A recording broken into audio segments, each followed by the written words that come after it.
Hello everybody, we are back and this is the final act, what everyone was waiting for. The Final Four is here this weekend in Abu Dhabi.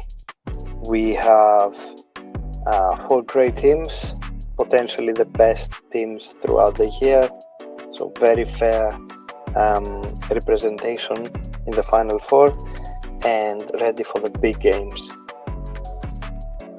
That's true. You see the four finalists: Fenerbahce versus Panathinaikos and Olympiacos versus Monaco. These are the two games. Let's start with predictions. What else? I would say in the Fenerbahce versus Panathinaikos, I will give it to Fenerbahce the upper hand because Matthias Lesort is injured. Ergin Ataman mentioned in an interview that he will play, Lesor will play in Final Four, but we never know. Maybe these are some mind games from the coach. But if Panathinaikos had Matthias Lesor, they will have the advantage in the paint. Without Matthias, I'm gonna go with Fenerbahce. They are rolling. They just had 3-0 versus Paris.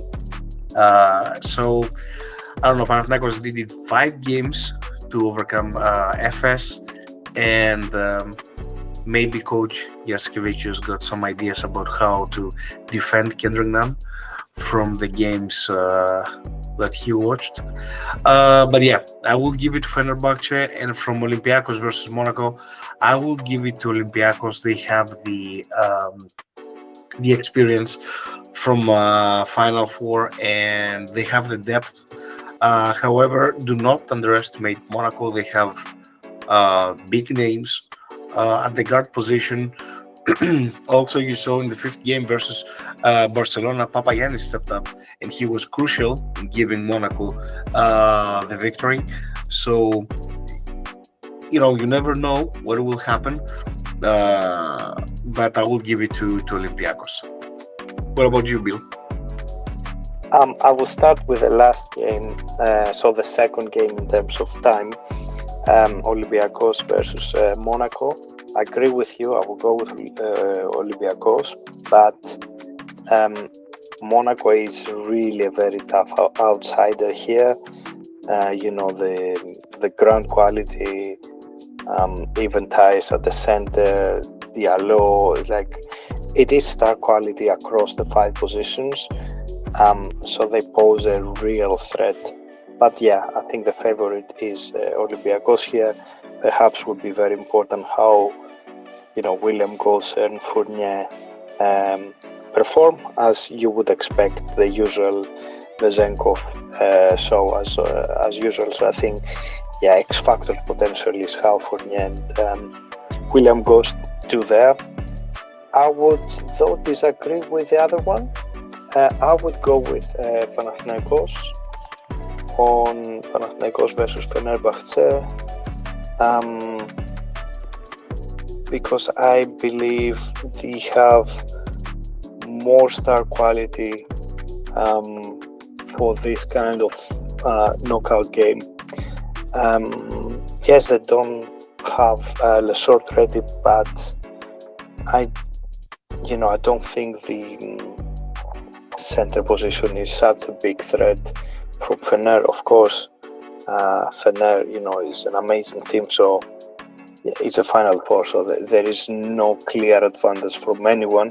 But yeah, I would predict Panathinaikos and Olympiacos meet in the final. So you see a great final. That means, yeah, at least a civil war in Greece. At least a civil war. But let's see. At least in Abu Dhabi, so we're sure nothing will happen there. So let's see how our fantasy team then is formatted, and I will start from the coach for that reason. We looked at the credits, and Saras is the most expensive coach. Looking at these games, it doesn't make sense. So for that reason, we think 8 credits for Ataman is potentially the best value for money. So we go with Ataman there as our, our coach of our team. Yeah, and then after we selected Coach Ataman, then we said, how about picking the best player from each team? That's why you see we have Vajankov and Hayes Davis at the forward, and Kendrick Nunn and Mike James at the guard position.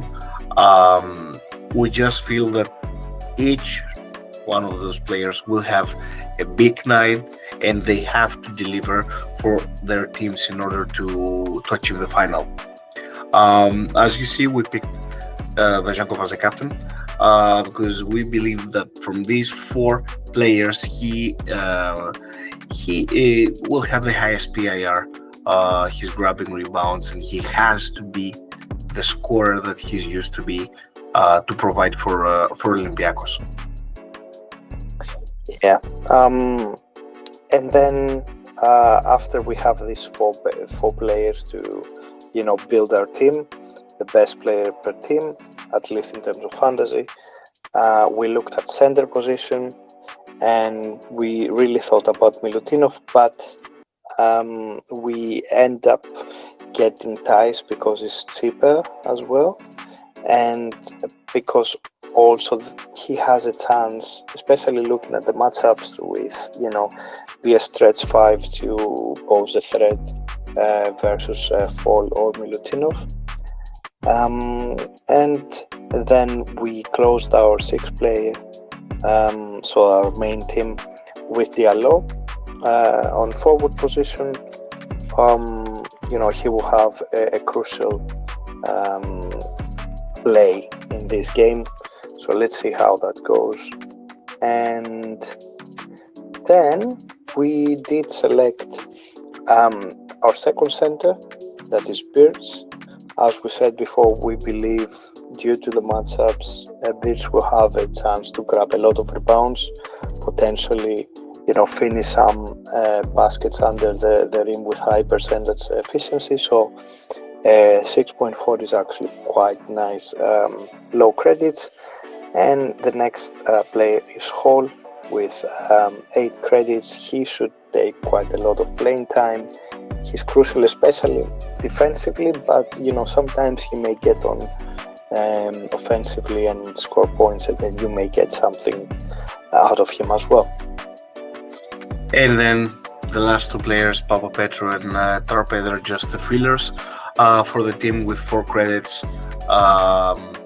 As you see, we did give it all to have the a good 6 players, and then for the bench we didn't want to spend that many credits. But guys, let us know what your thoughts are, your teams, your suggestions, and your predictions as well for the Final Four. And I do hope that we watch and we see a big Final Four. Yeah, enjoy the big event of the year, guys. Thank you for watching, and as always, you can also find us on Real Hoopers Hub on the fantasy basketball section. See you later.